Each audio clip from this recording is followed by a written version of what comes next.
Diriwayatkan oleh Imam Ahmad bin Hanbal dalam musnadnya bahwa ada seorang laki-laki yang bernama Nuaiman. Ini Nuaiman di kehidupan Rasul sallallahu alaihi wasallam ada orang yang seperti itu gitu. Orang yang sering minum minuman keras. Rasul sallallahu alaihi wasallam marah, murka. Rasulullah kalau yang berhubungan dengan Rasulullah tidak marah.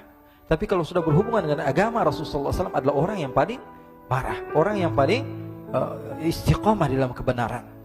Maka Rasulullah panggil Nuaiman, apa yang kau lakukan? Dia katakan, aku minum minuman keras ya Rasulullah. Rasulullah cambuk dia. Kemudian dia bertobat kepada Allah. Kemudian ketahuan lagi minum. Kemudian dicambuk lagi oleh Rasulullah SAW. Sehingga sebagian sahabat memukul dia dengan pukulan yang banyak.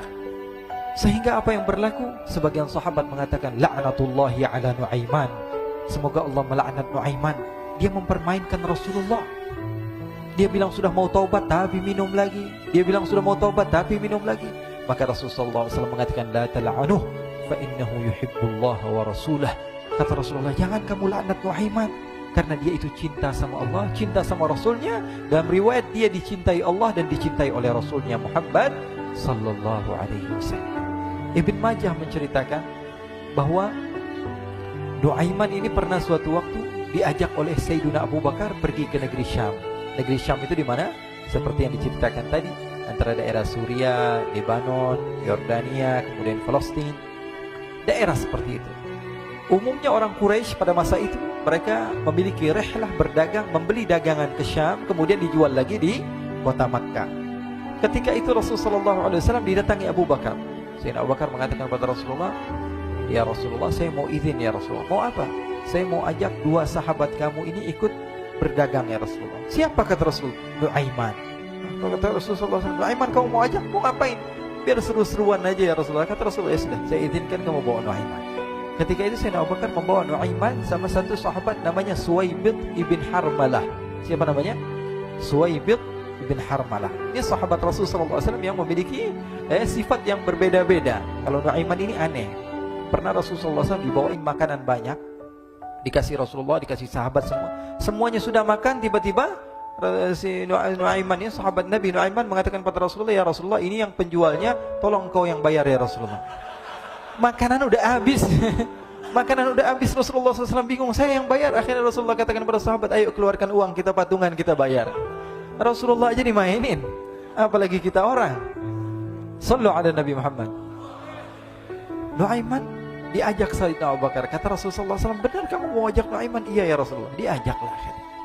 Diceritakan dalam riwayat Ibn Majah, diceritakan juga dalam Siyar A'lam An-Nubala, diceritakan juga dalam Musnadnya Imam Ahmad bin Hanbal, dalam riwayat Imam Ahmad bin Hanbal. Maka diceritakan Nuaiman diajak oleh Sayyidina Abu Bakar. Sesampainya di negeri Syam, semua dibagi tugas. Fulan bin Fulan kerjaannya ini, Fulan bin Fulan kerjaannya ini, semua memiliki kerjaan. Nuaiman tanya, wahai Abu Bakar, kerjaannya saya apa wahai Abu Bakar? Kata Sayyidina Abu Bakar, kamu mau ngapain terserah kamu wahai Nuaiman. Yang penting kamu ikut saya kan. Kemudian satu di antara mereka namanya Suwaibid ibn Harmalah. Ditanya oleh Sayyidina Abu Bakar, wahai Suwaibid, kamu mau kerjaan apa? Kata Suwaibid, terserah kamu wahai Abu Bakar. Kata Sayyidina Abu Bakar, kamu menjaga makanan, karena saya tahu kamu ini adalah orang yang senantiasa menjaga amanah. Suwaibid ini kalau disuruh maju dia maju, disuruh mundur dia mundur, disuruh ke kanan dia ke kanan, disuruh ke kiri dia ke kiri. Orang yang ikut aja. Kalau Nuaiman beda, disuruh maju dia ke belakang, kasih sen kanan ke kiri belok. Nuaiman itu orang yang berbeda. Maka Suwaibid mendapatkan tugas, semua mendapatkan tugas kecuali Nuaiman. Sehingga ikhwani, apa yang berlaku, apa yang terjadi? Sayyidina Abu Bakar pergi sibuk dengan kesibukannya, sehingga datanglah waktu siang. Nuaiman sudah lapar. Nuaiman cari makanan. Dia nggak punya uang, diajak Sayyidina Abu Bakar tapi tidak diberikan uang. Sehingga dia cari-cari makanan. Dia tahu Suwaibid yang jaga makanan. Dikatakan, wahai Suwaibid, saya mau makan, berikan kepada saya satu roti saja. Yang terpenting apa? Saya makan sekarang, saya sudah lapar. Kata Suwaibid, ya Allah Nuaiman, kita tunggu Abu Bakar saja sehingga dia datang, karena ini amanat. Amanat dari Abu Bakar, saya tidak boleh berikan kepada siapapun kecuali atas izin Abu Bakar. Kata Nuaiman, kasih saya makanan, kalau tidak saya bikin masalah sama kamu. Merah wajahnya Suwaibid, karena dia tahu, jangankan saya Rasulullah jadi mainin. Bingung, Apa yang harus saya lakukan? Akhirnya Nuaiman bilang, gampangannya aja, kata Nuaiman, kamu kasih saya makanan, atau kalau tidak saya bikin masalah sama kamu.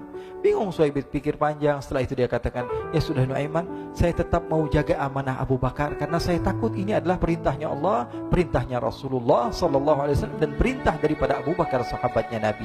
Kata Nuaiman, kalau memang begitu kamu maunya, ya sudah, berarti kamu ngajakin berantem sama saya. Nuaiman pergi ke pasar. Dia cari-cari tempat penjualan hamba sahaya. Dia lihat-lihat beberapa hamba sahaya. Ini berapa harganya? Ini katanya 10 qalanis. Ini berapa? Ini harganya hitungan orang zaman dahulu. Kita sih hitung seperti dirham, berapa ratus dirham gitu. 200 dirham. Yang ini berapa? 300 dirham. Yang ini berapa harga hamba sahaya? 300 dirham. Harganya antara 300, 200 sampai 100. Kemudian Nuaiman mengatakan kepada penjual hamba sahaya tersebut, saya punya juga hamba sahaya, tapi saya jual cuma 20 dirham saja, murah. Apa benar ada hamba saya harganya segitu? Iya, karena dia punya aib, ada kekurangan. Apa? Nanti kalau kalian tangkap, dia bakalan teriak, saya ini bukan hamba sahaya, tapi orang merdeka. Akhirnya semua orang berkumpul mau beli. Ini Nuaiman sama Nuaiman diajak ke Suhaib bin Harmalah tadi. Kata Nuaiman, itu ada orang yang berdiri sedang menjaga makanan, itu hamba sahaya saya, tangkap saja. Oh, baik. Diberikan uang 20 dirham, dimasukkan oleh Nuaiman ke kantongnya, kemudian Suhaib ditangkap. Ketika ditangkap, Suhaib teriak, saya bukan hamba saya orang merdeka. Maka orang-orang tersebut mengatakan, saya sudah tahu kekurangan kamu. Ini memang kekurangan kamu, tapi saya tidak perlu dengan bacot kamu, yang penting kerjanya kamu gitu. Ya kan hamba saya untuk apa? Untuk kerja. Mau dia ngomong apa, mau ngomel, terserah, yang penting dia mau kerja. Akhirnya ditangkaplah Suhaib dan dijual di pasar. Nuaiman punya uang banyak ini. Dia beli makanan, dia beli minuman, dia beli hadiah buat Rasulullah. Dia beli macam-macam di negeri Syam ini. Waktu itu adalah superpower, adidaya Romawi. Pada masa itu semua barang mahal, tapi Nuaiman banyak uangnya. Dia belanja ini, belanja itu, sehingga Sayyidina Abu Bakar pun pulang. Ketika Sayyidina Abu Bakar pulang, Sayyidina Abu Bakar cari, mana ini Suhaib? Kita semua sudah lapar. Kata Nuaiman dengan mudahnya dia mengatakan, sudah saya jual wahai Abu Bakar. Maka Sayyidina Abu Bakar bertanya, apa yang kau lakukan wahai Nuaiman? Diceritakan oleh Nuaiman dengan jujur. Nuaiman ini orangnya apa adanya, tapi nyusahin. Saya jual. Akhirnya dibawa oleh Nuaiman, Sayyidina Abu Bakar pergi ke mana? Ke pasar. Lalu dibeli lagi oleh Sayyidina Abu Bakar As-Siddiq, Suhaib yang tadinya orang merdeka menjadi hamba sahaya sebentar, kemudian dibeli lagi oleh Sayyidina Abu Bakar. Pulang ke Madinah, kisah ini diceritakan di hadapan Rasulullah SAW. Maka perawi mengatakan, fadhahikan nabiyyu hatta badat nawajiduhu. Ketika diceritakan kisah Nuaiman tersebut dengan Suhaib, Rasulullah tertawa sejadi-jadinya, sehingga gigi geraham Rasulullah SAW nampak di wajah mata para sahabat. Sehingga perawi lain mengatakan, 1 tahun berlalu Rasulullah, setiap ada tamu yang datang pada Rasulullah akan ceritakan kisah Nuaiman menjual Suhaib tersebut. Jadi ada ikhwani, jangan kalian kira Rasulullah SAW itu hidup di satu masa sahabat-sahabatnya itu seperti ustadz-ustadz yang khusyuk, yang kayak Habib bin Anis ini banyak. Bahkan ikhwani, mungkin di akhir karena masanya sudah habis, pernah suatu waktu Rasulullah SAW didatangi asyraf, delegasi dari beberapa negara yang ingin mengenal apa itu agama Islam. Sehingga mereka datang ke rumah Rasulullah SAW membawa unta, kendaraan yang ketika itu kendaraan yang paling mahal mereka miliki. Itu untanya yang paling mewah. Diikat di depan rumah Rasulullah SAW. Tamunya pun masuk, duduk bersama Rasulullah SAW. Di depan rumah Rasulullah SAW ada beberapa sahabat. Ada Sayyiduna Hamzah. Kalian tahu Sayyidina Hamzah adalah orang yang pemberani. Ada Sayyiduna Umar. Kalian tahu Sayyidina Umar adalah orang yang pemberani. Ada Sayyiduna Ali bin Abi Thalib. Ada Sayyiduna Sa'ad bin Abi Waqqas. 4 sahabat ini lagi nongkrong gitu depan rumahnya Rasulullah SAW, berjaga sebelum Allah Subhanahu wa ta'ala turunkan ayat wallahu ya'simuka minan nas. Ketika mereka sedang asyik duduk, tiba-tiba Nuaiman datang. Ini Nuaiman kalau datang pasti bikin sesuatu yang aneh. Bahkan dikatakan tidaklah Rasulullah SAW dalam keadaan bersedih, kecuali Nuaiman datang Rasulullah akan tersenyum. Jadi sebagian sahabat itu senang kalau sudah Nuaiman datang, pasti Rasulullah bahagia. Tapi ketika itu Nuaiman datang, ingin duduk bareng-bareng Sayyidina Hamzah. Sayyidina Hamzah katakan kepada Nuaiman, bercanda begitu. Nuaiman, kamu lihat unta orang datang dari luar Arab ini. Lihat, kata Nuaiman, ini besar banget ini, badannya besar gitu. Dagingnya pasti banyak. Iya nih, kalau kita sate enak nih ntar malam. Kata Nuaiman. Kata Sayyidina Hamzah, apakah kamu berani? Kata Nuaiman, saya berani aja asal kalian gak bilang sama Rasulullah. Kata Sayyidina Hamzah, benar wahai Nuaiman, benar kan? Akhirnya Sayyidina Hamzah lupa masalah itu, cuma bercanda-bercanda saja. Sayyidina Hamzah lagi asik sama Sayyidina Umar, Sayyidina Ali. Tiba-tiba apa? Ternyata ketika dia melihat unta tersebut sudah pisah antara kepala sama badannya. Nuaiman mengatakan, wahai Hamzah, ini unta saya sudah potong, saya mau pergi sebentar. Kalau Rasulullah cari saya, tolong jangan beritahu di mana saya.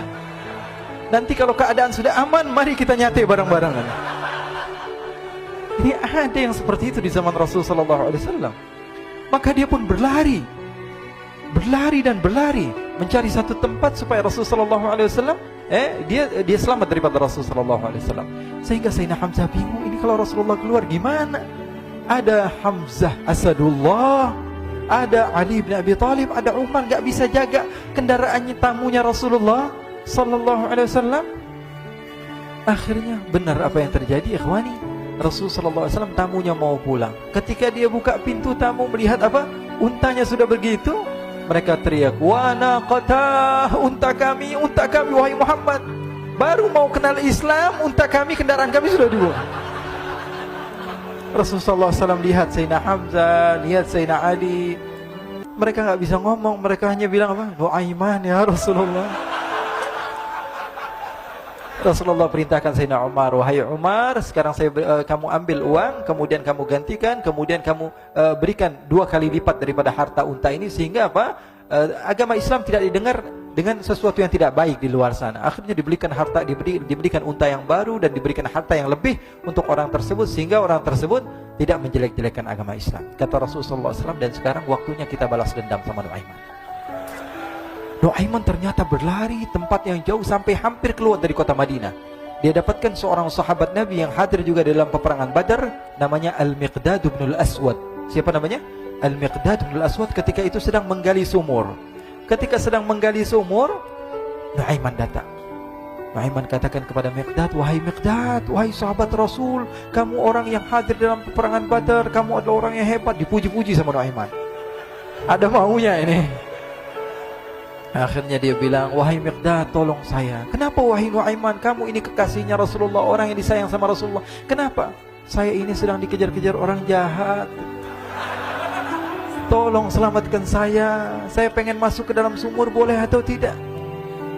Kata Miqdad, siapa yang mengejar kamu? Pokoknya saya dikejar sama orang-orang. Kamu mau atau tidak selamatkan saya? Ya sudah, selagi kamu itu adalah sahabat Nabi, silahkan kamu masuk. Masuk akhirnya Nuaiman ke dalam sumur tersebut. Lalu Nuaiman mengatakan, wahai Miqdad, dia keluar lagi. Nanti kalau ada yang cari saya, tolong jangan beritahu saya di dalam sumur ya. Kata Miqdad, baiklah. Kata Nuaiman, siapapun yang bertanya tentang saya, kamu tidak akan kasih tahu. Iya, kata. Walaupun Rasulullah yang tanya saya. Katanya, enggak mungkin Rasulullah datang ke tempat sejauh ini. Iya, walaupun Rasulullah. Akhirnya masuk Nuaiman. Setelah beberapa menit Rasulullah dan rombongan benar datang. Miqdad bingung ini. Ini kenapa Rasulullah datang ke RW kami ini? Ada apa yang Rasulullah sampai sejauh ini? Ditanya, ya Rasulullah, ada apa ya Rasulullah? Kata Rasulullah, saya cari Nuaiman. Di mana Nuaiman? Innalillah, kata Miqdad. Enggak dijawab ini Rasulullah. Kalau dijawab saya ingkar janji. Akhirnya apa dia katakan? Wahai Rasulullah, mata saya tidak memandang kepada Nuaiman, tapi tangannya nunjuk ke dalam sumur. Sahabat. Apa dia bilang? Mata saya tidak melihat kepada Nuaiman, tapi tangannya nunjuk ke sumur. Akhirnya dibuka sama Rasulullah, Nuaiman muncul. Kata Rasulullah, Nuaiman, kamu bikin malu saya, wahai Nuaiman. Ya Rasulullah, yang bersalah bukan saya, tapi orang yang mencari saya bersama kamu, ya Rasulullah. Akhirnya Rasulullah nengok siapa, ternyata Nuaiman sudah lari kabur. Sallu ala Nabi Muhammad. Kisah-kisah seperti ini sebenarnya banyak sekali ya. Ini menunjukkan kepada kita bahwa kehidupan Rasulullah itu begitu indah. Rasulullah SAW, kalau kamu mau menjadi orang yang baik, contoh Rasulullah. Mau menjadi bapak yang baik, contoh Rasulullah. Mau menjadi pemimpin peperangan yang baik, Rasulullah. Mau menjadi murid yang terbaik, contoh Rasulullah. Bagaimana akhlak Rasulullah. Mau menjadi suami yang baik, contoh Rasulullah. Dalam segala hal, apapun itu, Rasulullah SAW adalah makhluk yang paling terbaik.